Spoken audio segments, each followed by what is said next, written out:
بسم الله الرحمن الرحيم. مرحبا بكم في الدرس الثاني من دورة السي. في هذا الدرس إن شاء الله سنتطرق إلى كيفية طباعة جملة. سنقوم بعمل برنامج يقوم بطباعة جملة. قلنا في الدرس السابق قد قمنا بإنشاء مشروع سميناها بروجكت 1، ولفتح المشروع نضغط على بروجكت 1 والامتداد .dev، وهو خاص ببيئة التطوير المتكاملة dev C++. في الملف من .c هنا نقوم بكتابة الكود المتعلق بلغة C، وهذا هو الملف الذي يتم بداخله كتابة الكود. إذن لعمل compiling للمشروع وكما لعمل running للمشروع، وهناك compiling و running في نفس الوقت، ويمكن أن نضغط على لوحة المفاتيح في F9. إذن system هذه الدالة تقوم بطباعة جملة وتوقف البرنامج. include أي الجزء العلوي من البرنامج يسمى بالهيدر، أي هنا يتم المناداة على مجموعة من الملفات التي بداخلها دوال سنستعملها في البرنامج.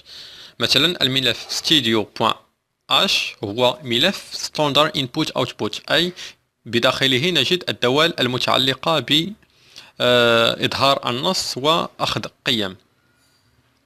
إذن الدالة الرئيسية هي من، نوعها int، وتقوم سنتعرف على كل هذا في الدروس المتقدمة إن شاء الله والمتعلقة بالدوال.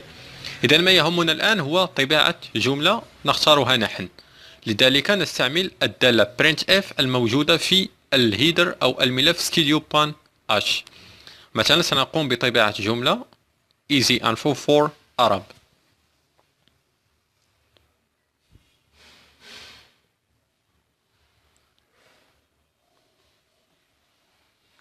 إذن نقوم بعمل compiling و running في نفس الوقت. إذن تم طباعة جملة easy info for Arab، وفي نفس الوقت تم متداخلة مع جملة التي يطبعها system.post. وللعودة للنص نستعمل /n، نعمل compiling running.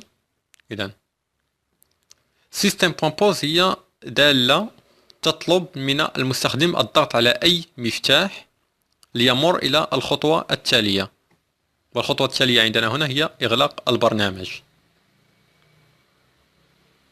إذن لطباعة جملة في سطر وجملة في سطر آخر،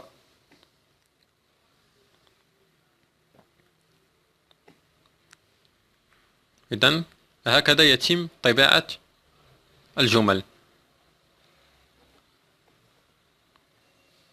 إذن بواسطة الدالة printf كما قلنا الموجودة في الملف studio.h، و studio.h هو standard input output، و .h يعني header أي رأس.